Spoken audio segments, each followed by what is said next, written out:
44ஆம் நாள். என் நெஞ்சில் குடியிருக்கும் 1820 ஃபாலோவர்ஸ். அங்க சொன்னா மாசா இருக்கு, நம்ம சொன்னா தமாசா இருக்கு. எல்லாத்துக்கும் கும்பிடுகுரு சாமியின் வழக்கங்கள். வெல்கம் டு மை வாழ்க்கை STD ஆஃப் 43.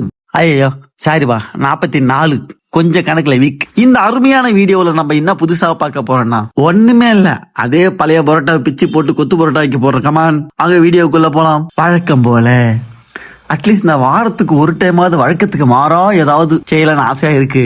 ஆனா என்ன பண்றது, வாழ்க்கைய வழக்கம் போலவே போய் கொண்டிருக்கிறது. பாப்போம் வழக்கத்துக்கு மாற ஏதாவது செய்ய முடியுதான்னு. இதுல சில பேர் மன உளைச்சல் வேற பண்றாங்க. அதுவும் ரொம்ப கூட இருக்கவங்களே அந்த மாதிரி பண்ணும்போது தான் ரொம்ப மன உளைச்சல் ஆகுது. If someone says that you are doing cringe, அந்த நாய்ங்கெல்லாம் செருப்பால் அடிச்சா என்ன. அது சின்ன வயசுல இருந்து நம்மள ரொம்ப க்ளோஸ்ல பாத்துட்டு இந்த மாதிரி நம்மள வித்தியாசமா பாக்குறப்போ அவங்களால அதை அக்செப்ட் பண்ணிக்க முடியல. வேடிக்கை பார்க்கிற நாய்க்கு அவ்வளோ நக்கல். உக்காந்து எடிட் பண்ணி வாய்ஸ் ஒரு கொடுத்து பாடுறா, அப்ப தெரியும் இதுல இருக்க வலியும் வேதனையும் என்னவென்று. உக்காந்து நொரநாட்டி மட்டும் சொல்றது. சப்போர்ட் பண்ண துப்பு இல்ல, பிளேடி ரேஸ்கல். வேற யாரும் இல்ல, நான் கூட காலேஜ் படிச்ச கஸ்மானங்கள் தான் பேசிட்டு இருக்கேன். முதல்ல கூட இருக்கணும் ஏத்தி விட்டு பாருங்கடா. இவ்வளவு நாளா வீடியோ போட்டுட்டு இருக்குமே, ஒரு வீடியோக்கும் அது ஒரு லைக் ஒரு கமெண்ட் ஒன்னும் போட்டது கிடையாது.